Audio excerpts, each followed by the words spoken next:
Everything you have been taught about the nature of reality is a lie. This is because the ones who educated you never intended for you to discover how powerful you truly are.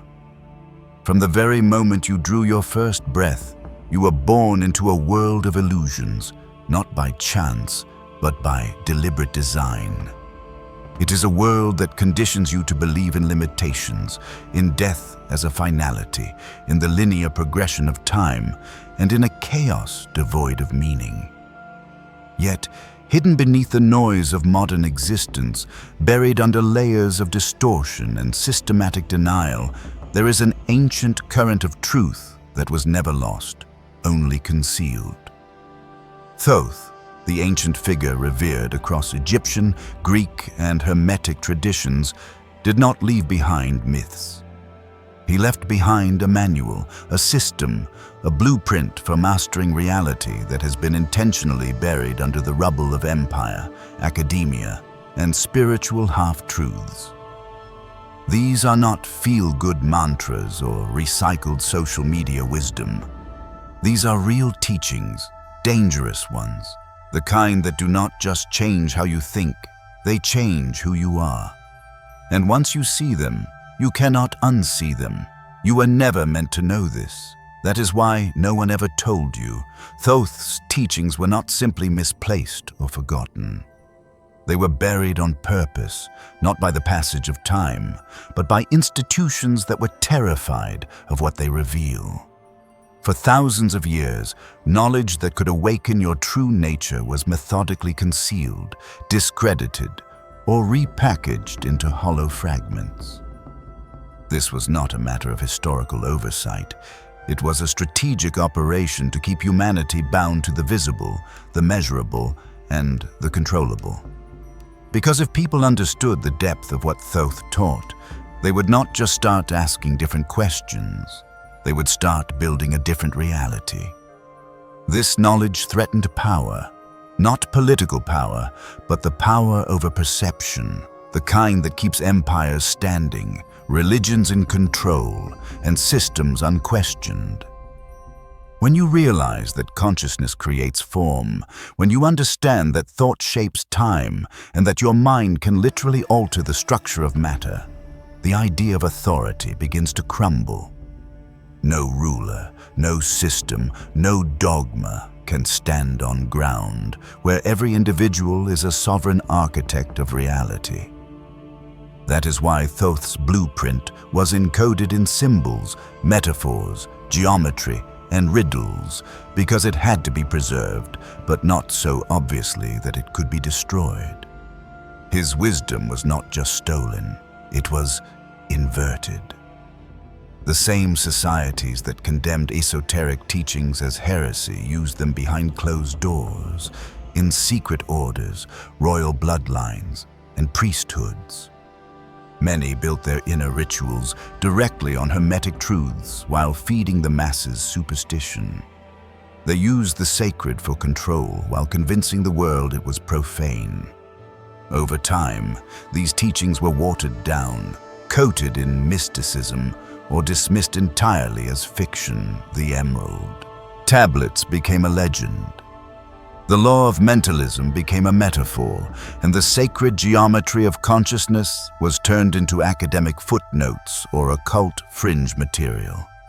And that is exactly how the system wanted it. Today, when you search for Thoth, you will find myths, cartoons, and surface-level spirituality. But if you go deeper, past the noise, you begin to see the outlines of something far more advanced. A system of understanding reality that does not beg for your belief. It demands your exploration. His writings were not religious doctrine, they were quantum blueprints hidden in plain sight. When Thoth spoke of the All, he was not describing a god to be worshipped. He was describing a frequency field. When he spoke of the planes, he was not being poetic.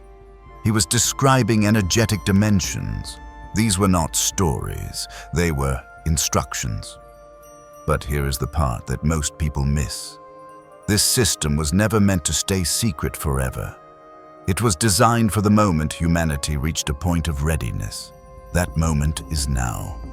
Why else do you think you are here, listening to this? Feeling like you are remembering something you have never been taught? The first teachings begin with the mind, not the brain, but the mind. Thoth's principle that all is mind is not a metaphor. It is a direct statement of fact. Reality is mental. Everything you see, touch, feel, and believe exists inside a field of conscious awareness, and your perception is the lens that shapes it. You have been taught to believe that you live in a physical universe where your thoughts are private, meaningless noise inside your skull, but Thoth taught the opposite. Thought is the architect of experience. Frequency is the blueprint, emotion is the fuel, and belief is the key. This is why the system had to keep you distracted.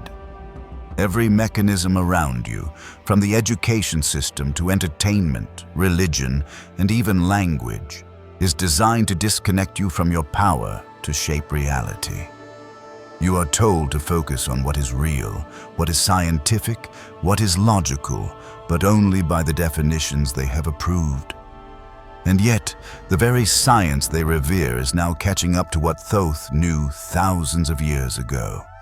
Quantum physics is proving what ancient mystics understood.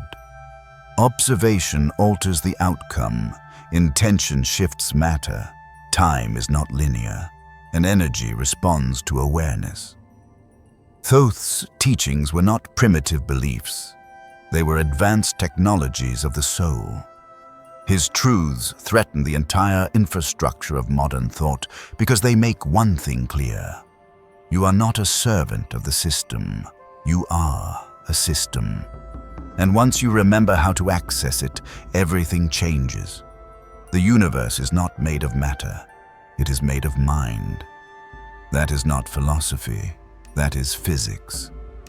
And it is exactly what Thoth was teaching long before science caught up.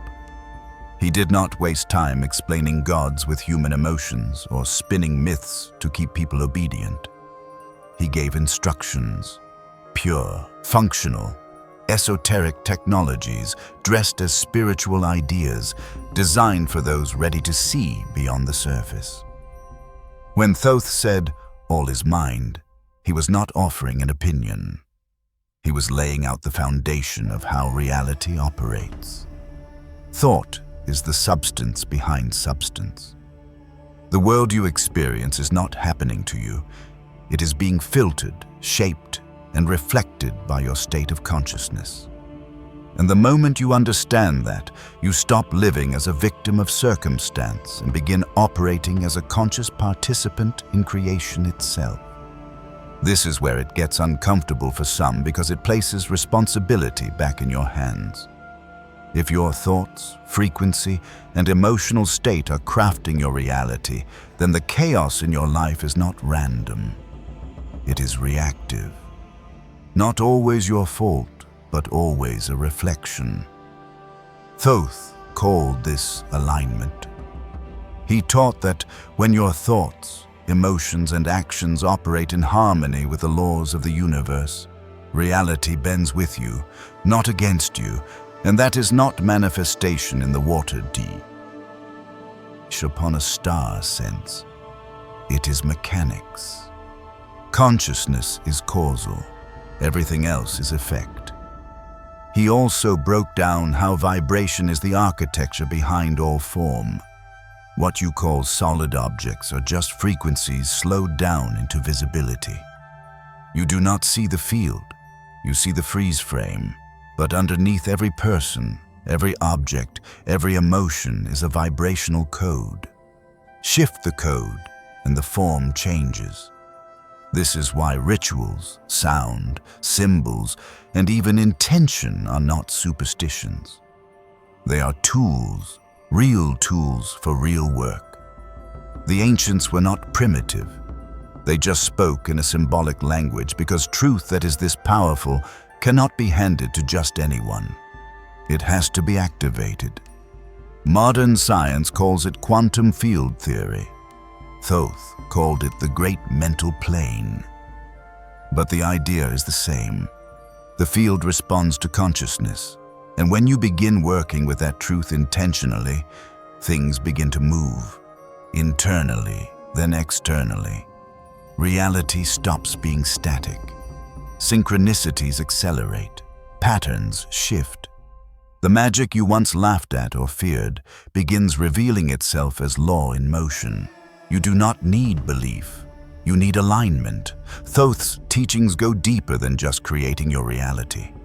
They show you how to do it cleanly, without ego, without manipulation, without short-circuiting your own evolution. Because just like nature, consciousness has laws. He taught that the same principles that govern the planets govern your mind. Polarity, rhythm, correspondence, cause and effect. These are not abstract ideas.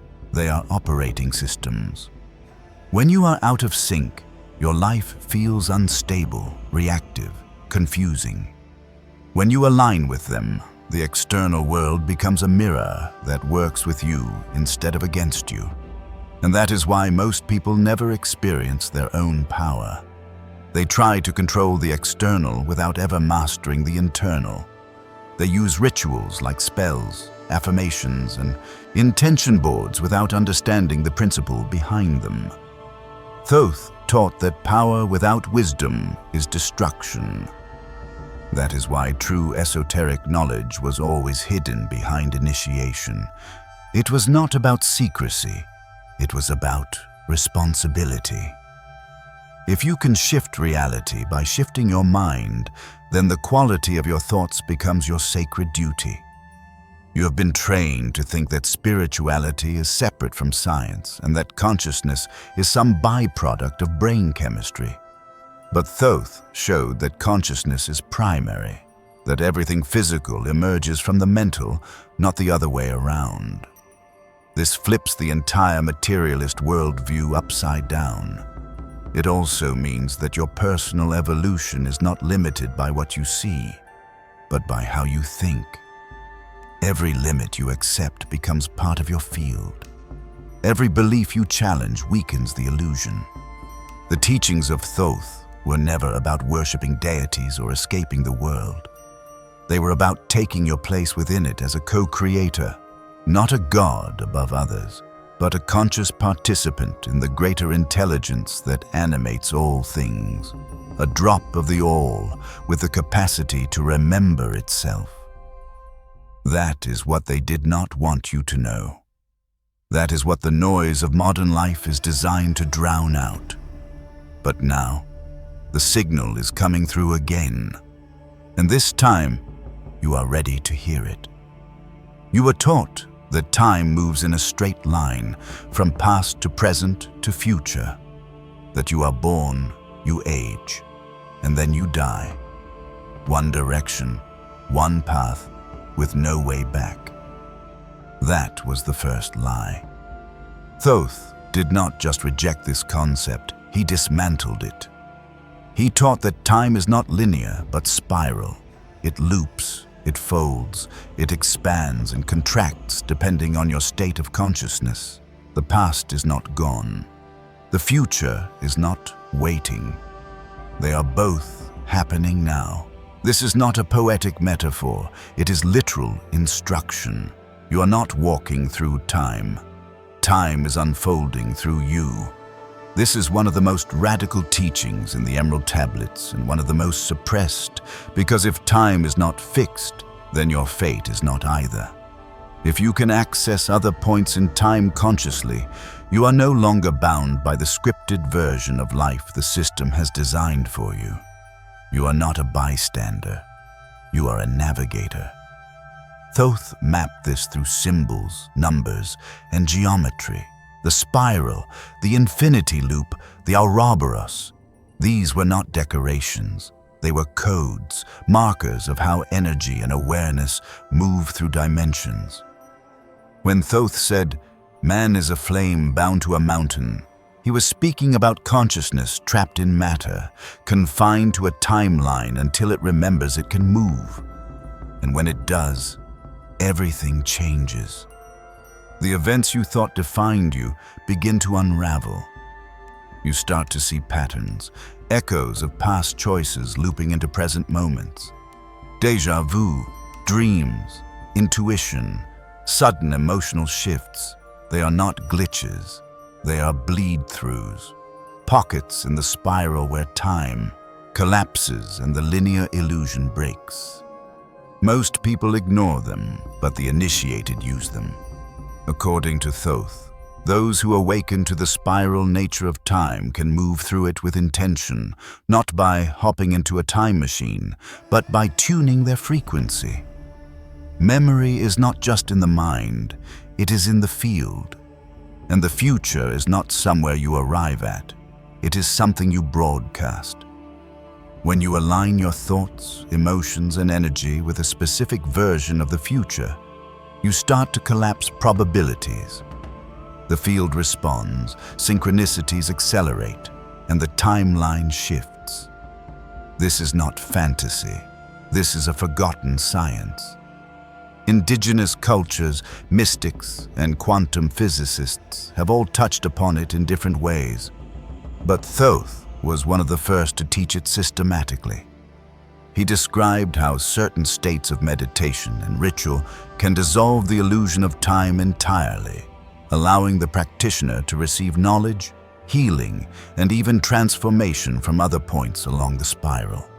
What you think of as a past life is not something that happened before. It is something happening in parallel across a different layer of the same spiral. This also means you are not chained to your past. Whatever trauma, programming, or limitation you think you carry is not static. It can be rewritten. If you can access the point, you can alter the pattern. Thoth called this the mastery of the cycles. Those who can see the spiral can step off the wheel. Karma, fate, repetition, they only trap those who walk blind. But once you remember how time really moves, you start living from a different vantage point, not reacting, but responding, not waiting, but creating. Look around. The system keeps you trapped in clock time for a reason. Alarm bells, 9 to 5 structures, deadlines, schedules, these are not tools of efficiency. They are tools of entrainment. Your biology, your emotion, even your thoughts have been synced to artificial rhythms. And over time, you start to believe that those rhythms are you. But deep within, your being remembers a different tempo, the spiral hum, the pulse of the greater field. That is why moments of awe, flow, love, and deep creativity feel timeless, because they are. Time is not your enemy, it is your medium. Thoth's teachings invite you to stop seeing time as a cage and start using it as a canvas. You are not late, you are not early, you are exactly where your frequency has placed you, but that frequency can shift, and with it, everything else moves. You are not here to walk the spiral passively. You are here to move through it with precision, with presence, with power. And the moment you begin, time starts listening. Death has been weaponized, not in a literal sense, but in a psychological one. From the moment you were old enough to understand what it meant, you were taught to fear it, to see it as an end, a wall, a void, a final breath before the lights go out. And that is not by accident, because a key person who fears death will obey. They will submit. They will cling to systems, beliefs, and authorities that promise safety, even if that safety is a lie. But Thoth did not teach fear. He taught remembrance. And according to him, death is not the end. It is a door, a transition, a shift in frequency, not disappearance, but transformation. Thoth called death the great portal, a passage from one plane to another. In his writings, he described multiple layers of existence, each more subtle than the last. The physical body is only the outermost shell, a vessel through which consciousness experiences density. When it breaks down, the awareness within does not vanish. It moves. It slips into the next frequency band, what he referred to as the astral and etheric planes. These are not fictional dimensions or dreamscapes. They are just as real as this one, but they operate at different speeds, different densities, different laws. You do not see them because your senses are tuned to the material. But the soul never forgets. And that is the part the system does not want you to realize.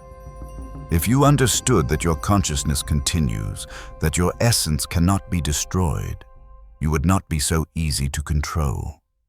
You would not waste your life fearing the unknown or selling your time for security. You would start asking bigger questions. You would start living with purpose, not compliance. That is why death is wrapped in taboo and silence. Because if you saw it clearly, you would stop playing small. Thoth did not romanticize death. He respected it. He taught that it is a sacred threshold, one that can be crossed with awareness or in unconsciousness. Most people, he said, drift through it like sleepwalkers, pulled by fear or regret, tethered by unresolved attachments. But those who awaken in life can awaken in death. Through preparation, meditation, and alignment, the soul can carry memory, clarity, and intention beyond the veil. That is not religion, that is navigation. This is why many of his teachings focused on energetic mastery. He taught that the more you align with universal law while alive, the more fluid your transition becomes. Death does not erase your frequency, it magnifies it. If your life was spent in fear, guilt, and attachment, those frequencies echo forward. If it was spent in presence, clarity, and conscious creation, those states carry over, not as punishment or reward, but as resonance. He also warned of becoming trapped in the in-between places where souls linger, unaware that they have passed, still seeking closure, still clinging to the material. These realms, the shadow zones, were not hell, but distortion, confusion born from unprepared minds. That is why initiation was vital. Not to join a group, but to become sovereign across dimensions, to recognize yourself not just in the mirror, but in the mirrorless space beyond form. Modern science tiptoes around these ideas with clinical terms: near-death experiences, brain, chemistry, hypnagogic states. But many who have stood on that edge return with the same truth. Consciousness does not die. There is movement, there is light, there is something, and that something is not random. It is intelligent. It responds to your state, your awareness, your will. Thoth knew this, and he left maps, not literal diagrams, but symbolic keys, rituals, invocations, visualizations, methods to orient the soul in the space beyond. One of his most profound messages was this: do not wait until death to remember who you are. If you can master awareness here, you carry that power with you. You do not have to be surprised when the body drops. You can walk through the portal with clarity, knowing the truth that was hidden from you your whole life. That you are not the body. You are the awareness behind it, and awareness aligned with truth does not end, it evolves. The fear of death is one of the deepest chains humanity wears. But once that chain breaks, something incredible happens. You start to live, not cautiously, but consciously, not to avoid risk, but to embody truth. You begin to see every moment as part of a much wider journey, not a race toward the grave, but a spiral of experience, learning, and remembrance. Thoth did not just want you to understand death. He wanted you to prepare for it, not out of dread, but out of reverence. Because the way you die is shaped by the way you live. And when you live with awareness, you realize something simple, profound, and dangerous to every system of control. Death is not the end, it is just the beginning. You have been taught to look outward for power, success, control, recognition, all external pursuits framed as marks of progress. But Thoth flipped that entire model on its head. To him, power was not something you chase. It was something you activate, not by dominating the world, but by mastering yourself, and not in the watered-down self-help sense of improving your mindset. He meant something far deeper. He taught that within you exists a layered system of consciousness, a multidimensional operating system coded with energy centers, thought currents, and access points to planes of existence most people will never touch, not because they are incapable, but because they have been trained to ignore it. This is the essence of inner alchemy. Thoth was not preaching morality, he was teaching mechanics. He showed how your body, your emotions, and your thoughts form an integrated system, one that can either run automatically, shaped by fear and programming, or be consciously led by will and alignment.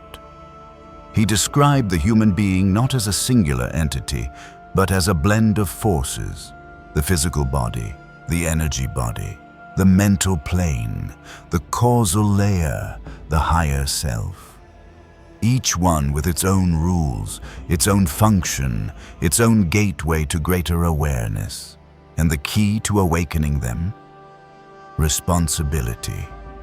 Not guilt, not shame, but responsibility. Ownership of your vibration, your thoughts, your choices, your direction.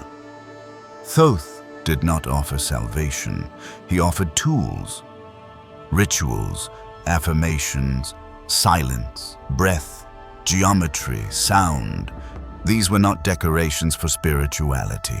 They were instruments for tuning your frequency, because that is what self-mastery really is: tuning. And most people are out of tune, not broken, just misaligned.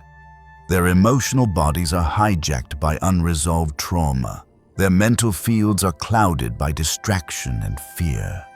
Their energy systems are sluggish from disconnection, so they move through life like a distorted signal, wondering why nothing flows. But once you begin the work, not the work of performance, but the work of remembering, you realize how much of your identity is borrowed. Your beliefs, your triggers, your patterns are inherited, absorbed, repeated. And the moment you question them, you create space for the real self to emerge. Thoth called this the return to center, the process of unlearning, stripping back the noise and realigning your core frequency with the higher blueprint you carry inside. He taught that mastery is not about control, it is about coherence. The more you align your inner systems, the more effortlessly you move through the world, not because life gets easier, but because you stop resisting what is. You stop leaking energy, trying to be someone you are not. You stop chasing validation from systems that profit off your insecurity. And in that stillness, in that clarity, your real power begins to rise. Most people think enlightenment is a destination, a single moment of bliss or knowledge. But Thoth described it as a process, a refining of the self across lifetimes, a slow burn, not a spark. And he warned that the ego will often hijack this journey, disguising pride as purpose and superiority as insight. That is why humility is not a weakness. It is the compass. Without it, you are not a seeker. You are a collector of concepts, using spiritual language to armor your unresolved wounds. Real mastery is quiet. It does not need to be seen. It simply is. And here is the paradox. The deeper you go into the self, the more you realize there is no separate self. The I that observes, the I that chooses, the I that expands. It is not the personality. It is awareness, the observer, the current behind the character. And when that awareness awakens within form, you stop asking the world for permission. You do not need it. You were born with access to something beyond the five senses, beyond approval, beyond limitation, and no one can give it to you. They can only remind you that it is there. Thoth did not offer comfort. He offered the truth, sometimes sharp, sometimes confronting, always liberating. He knew that until you mastered yourself, the world would master you. And the systems you live under, education, media, religion, culture, they all benefit from your disconnection. They reward distraction. They monetize insecurity.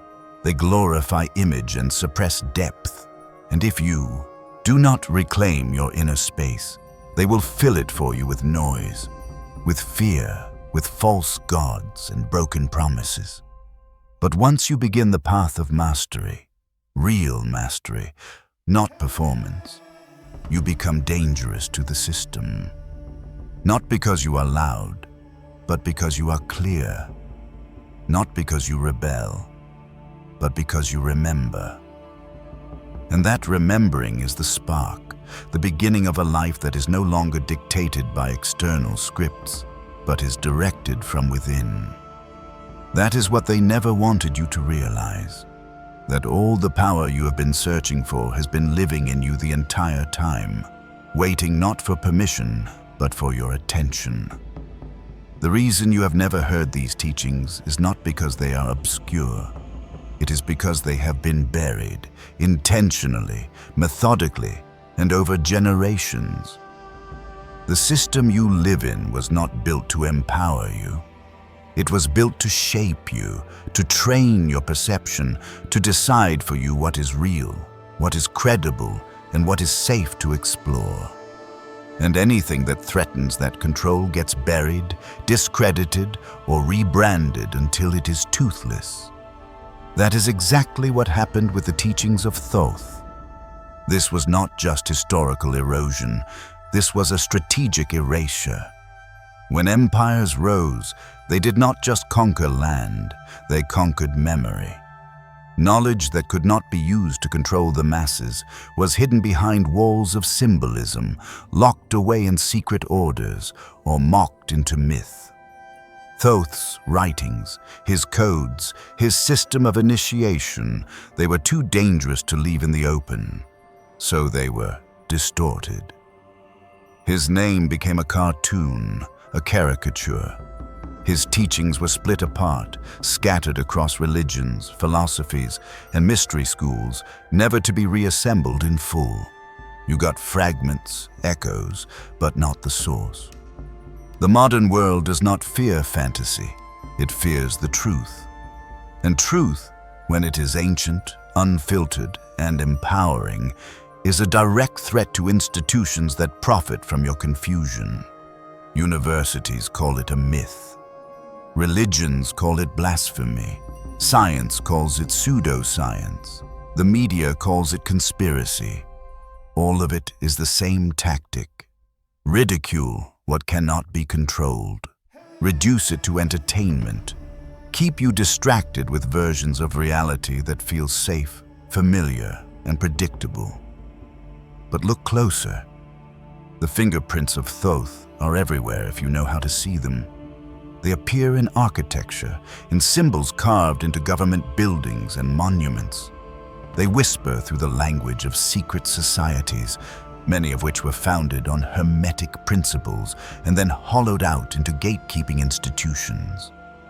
You find them in the patterns of sacred geometry, in the structure of music, in the proportions of the human body. You find them in the major religious texts, buried beneath parables and poetic language, but never fully explained, never shown for what they are. Operating instructions for a human being who remembers what it is. Why? Because control relies on forgetfulness. If you forget that your thoughts create reality, you will never question why your life feels stagnant. If you forget that time is a spiral, you will never look back and realize how patterns are repeating. If you forget that death is a transition, you will do anything to avoid it, even live a lie. Forgetfulness is the currency of modern civilization. That is why comfort is sold to you at every turn. Comfortable beliefs, comfortable distractions, a comfortable version of history where real power was never yours to begin with. The truth is, the system does not need to censor these teachings anymore. It has already done its job. It made them boring. It made them woo. It buried them beneath New Age fluff and academic condescension. It trained you to roll your eyes at the very knowledge that could set you free. That is the genius of the system. It did not burn the truth. It buried it under noise. But that is starting to change. Slowly, quietly. People are remembering. People like you who feel the pull towards something deeper, who hear a truth in these words that bypasses logic and lands somewhere ancient in your being. That is not a coincidence. That is resonance. You have been here before, maybe not in body, but in awareness, and some part of you never forgot. The Emerald Tablets were never meant to be mainstream. They were meant for those who asked the right questions, who saw through the cracks, who felt the weight of the world's illusion and said, there has to be more than this. And there is.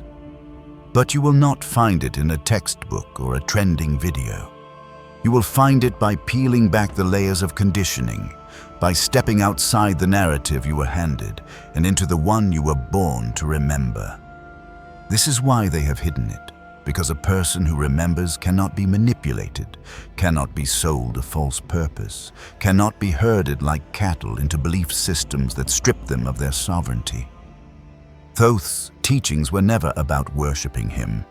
They were about reclaiming the blueprint of who you are.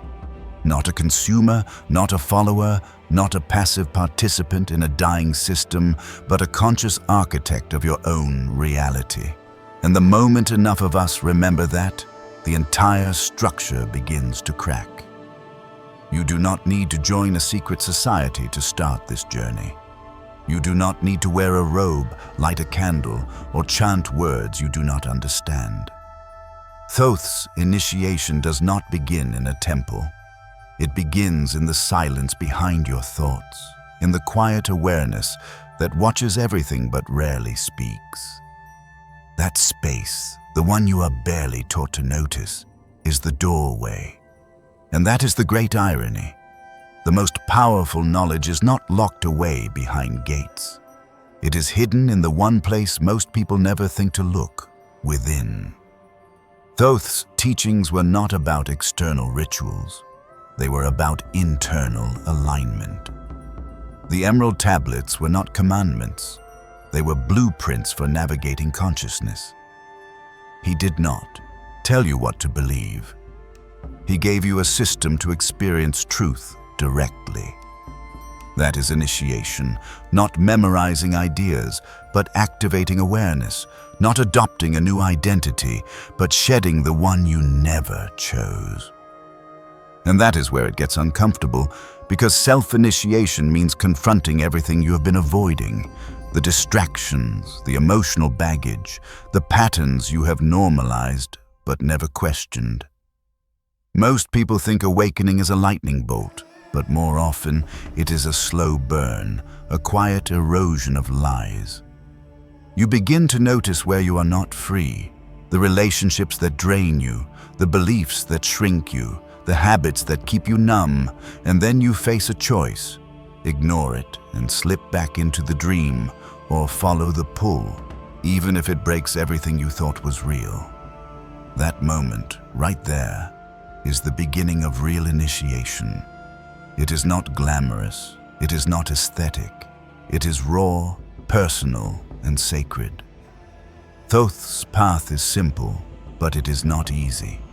It demands presence, Not the kind you fake in a meditation app, but the kind that stares straight into discomfort and refuses to look away. He taught that every trigger is a teacher, every emotional charge is a signal. Your body, your mind, your energy field, they are not obstacles to be escaped. They are tools, they are maps. The ancient wisdom was not designed to take you out of life. It was designed to take you deeper into it, with awareness, with sovereignty, with intention. And that is the real work. You do not need more information. You need integration. You already know the truth. You have read it, felt it, maybe even lived flashes of it. But knowing is not the same as being. Thoth's teachings do not care how many quotes you remember. They ask, do you live it? When fear shows up, can you meet it with presence instead of panic? When illusion tempts you, can you see through it without attachment? When silence comes, can you rest in it without reaching for distraction? These are the initiations that matter. The quiet ones, the unseen ones, the moments where you choose truth over comfort, clarity over control, and growth over performance. Thoth knew that the external world was a mirror, but the real transformation starts behind the eyes. That is why his writings often seem cryptic. They were not meant to be decoded by logic alone. They were meant to be felt, lived, and unraveled over time. That is the beauty of initiation. It unfolds in layers. Each insight reveals another. Each choice creates a new resonance. And the more aligned you become, the more the teachings make sense, not intellectually, but viscerally, like a language your soul already speaks.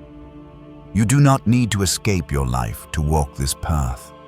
You need to bring awareness into it, into your breath, your choices, your reactions, your silence. That is where the real power lives. Not in spectacle, but in presence. Not in escape, but in embodiment. Thoth did not teach people to run from the world. He taught them to walk through it with eyes open and heart awake. And maybe that is why you are here. Not to learn something new, but to remember something ancient. Not to become someone else, but to finally come back to who you were before the noise. The initiation is not somewhere out there. It has already begun. Every word you have processed, every moment you have paused, every truth that has resonated, that was the signal calling you inward, not to consume more, but to begin living what you already know. There is a reason this message is reaching you now. Not last year, not when you first stumbled onto a so-called spiritual path, but now, because something is shifting. Individually, yes, but more importantly, collectively. People all over the world are starting to feel it. The sense that something is wrong beneath the surface of everyday life. The growing itch that there is more to this reality than we have been told. This is not a coincidence. This is a convergence, a tipping point. And the teachings of Thoth were not meant just for personal transformation. They were designed to spark something much larger, something that happens when individuals remember who they are and then begin to find each other. The system thrives on separation. Divide and conquer is not just a military strategy. It is a psychological one. Separate people by race, religion, belief, gender, wealth, status. Make them feel alone in their thoughts, isolated in their awakenings. That way, even when someone begins to wake up, they hesitate. They second guess. They keep quiet because nothing feels more dangerous than thinking differently in a world that punishes difference. But when those quiet thinkers begin to speak, begin to connect, something incredible happens. The illusion loses its grip. Thoth never intended these teachings to be hoarded or hidden away by the few. He encoded them for those who would one day be ready to use them, not just to escape the system, but to transform it, to rewrite the field. Because consciousness is not static, it is viral. It spreads through resonance, through language, through presence. When one person wakes up, it does not just affect their own life. It sends out ripples into the collective mind. And those ripples touch others, triggering the same questions, the same hunger, the same remembering. This is the power of shared consciousness.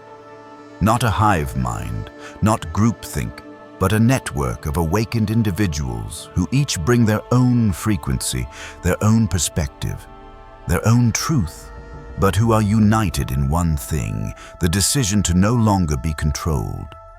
And that kind of decision, when multiplied, becomes a force, not a rebellion, but a revelation. That is why ancient texts like the Emerald Tablets were preserved. Because they hold a blueprint not only for personal mastery, but for collective awakening, a roadmap for how to move from a disconnected, fearful population to a synchronized, empowered civilization. But it starts small. It starts with one person, then 2, then 10, then 1,000, until the ones who remember outnumber the ones who forget. And when that happens, the systems built on fear and control begin to collapse, because they only survive in the absence of awareness. Think about it. Every movement, every revolution, every shift in history started the same way, with an idea whose time had come. We are at that threshold again. But this time, it is not about ideology. It is about consciousness. About choosing to operate from a higher frequency, to opt out of the fear matrix, and to stop waiting for permission to live freely and fully. The internet, for all its chaos, is the modern-day echo chamber of awakening. And you being here right now is not random. It is a reflection of the field responding to your signal. The path ahead will not be easy. It is not always glamorous. Awakening brings clarity, but it also brings responsibility. It strips away illusions, and sometimes that hurts. You lose people. You lose comfort. You lose the ability to unsee the truth. But what you gain in return is priceless. Sovereignty, alignment, and a community of others who see through the same illusion. You stop feeling like a misfit and start recognizing yourself as part of something ancient, powerful, and rising. We are not meant to do this alone. The system has spent centuries making you think you are on your own. But the teachings of Thoth remind us otherwise. We are fractals of the same source, scattered across time and space, drawn back together by the frequency of remembrance. This moment right now is part of that return, and it is only just beginning. None of this is new to you. It feels new, yes, but deep down, it is not. That feeling rising in your chest as you hear these words, that quiet knowing behind your thoughts as each teaching unfolds, that is not discovery. It is recognition. You are not learning something foreign.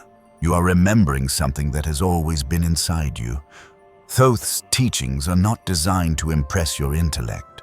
They are designed to wake you up, to reawaken a part of you that the world worked hard to put to sleep. And now, that part is stirring again. The teachings of Thoth are not a checklist. They are not trivia or historical curiosity. They are not there to decorate your bookshelf or make you feel spiritually superior. They are here to initiate, to activate, to rewire. Because they are not just ideas, they are keys. Each one unlocks a door that has been shut inside your psyche. Doors that were sealed not by accident, but by the design of a system that knew how powerful you would become if you ever opened them. This is why this is not just content. This is a crossroads. You either keep going like nothing happened, like this did not shift something inside you, or you pause, take a breath, and realize everything is different now. Because once you see behind the curtain, you cannot go back. The story you were told about life, about power, about purpose, it no longer fits. The illusion does not stick like it used to. The distractions do not numb like they once did. That is the cost of awakening. It strips away the noise, and suddenly you are left with a question. What now? That is where the real work begins.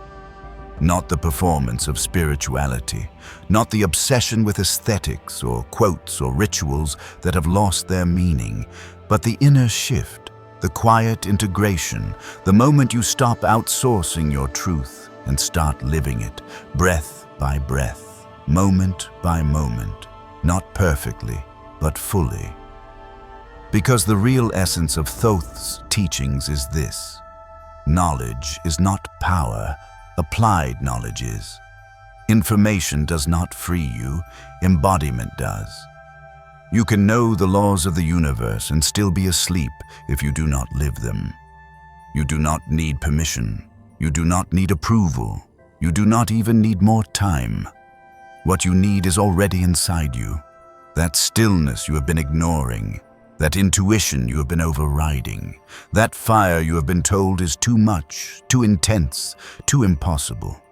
That is the real you. Not the version polished for others, but the one you buried to survive. Thoth's teachings are not just about unlocking cosmic secrets. They are about digging that version of you out from under the rubble and remembering what you came here to do. You came here to build, not to obey. To heal, not to conform. To remember, not to forget. These teachings were never meant for everyone. They were meant for those who could feel the weight of the illusion and still choose to see. That is you. And now that you know, the only question left is, what will you do with it? Because awakening is not the end of the journey. It is the start of a new one. One where you stop performing and start embodying, where you stop waiting and start creating, where you stop living by default and start living by design. Not someone else's, but yours. And if the world is not ready for that, good. That is how you know you are on the right path. If this video resonated with you, let us know by commenting, "I understood it."